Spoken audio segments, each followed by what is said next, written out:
into the videos, and just want to encourage you, if you like the video, share it. And if you've never subscribed to our YouTube channel, youtube.com, Billy Epperhart, and we would encourage you to subscribe. Today we're answering some questions again, and one of those is the types of IRA. The question is, what are the different types of IRAs and what is the best one?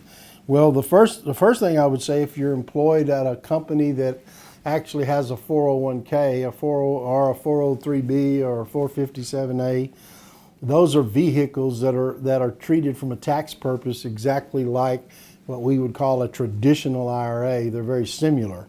And so if you have an employer that is actually matching your contributions up to a certain point for a 401k, then we certainly encourage you to participate in that 401k plan. The best IRA, though, especially for those of you watching that may be younger, is definitely what's called the Roth IRA. And in the Roth IRA, the advantage of that is the disadvantage is you do not get the tax deduction, which for most of you that are younger would be somewhere between $2,000 or $3,000 a year.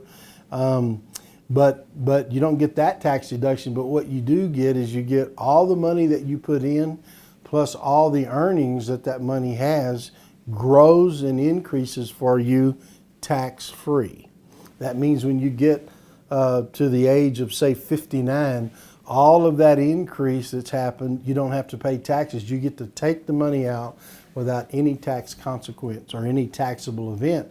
However, if you put your money in traditional IRAs, you do get to count that $2,000 to $3,000 off a year against your income. And for those that are older watching it, it's quite a bit more. It can be, depending on your plan, it can be as high as $15,000 or $20,000, especially if you're an individual business owner or you own your own business, etc. But to keep it kind of simple for everybody watching, the point is that even though you get the $2,000 to $3,000 a year off of your taxes in a traditional IRA, the problem is that all of that money, as it grows and increases, and the contributions you make, including the contributions you make, plus the earnings that those contributions make in the IRA, when you go to pull those out at 59 and a half, when you can, all of that is taxed. The original money you put in plus the earnings. So both of those are taxed. And so a lot of people who retire today under a traditional IRA have found themselves actually paying more money in taxes than they did when they were actually working. In other words, they paid a higher percentage of their income in taxes. And so for those especially younger folk watching, I would really encourage you to put your money in a Roth IRA. Now, for those that may be older watching and you go, well, what do I do? Well, then what I encourage you to do is potentially, depending on your circumstance, but for some of you watching, it would be appropriate just to not put your money in any retirement vehicle. Just take your money, pay taxes on it, put it in a brokerage account, and then allow that brokerage account to grow and increase. A brokerage account is the same thing as an IRA, just doesn't have a retirement shelter around it.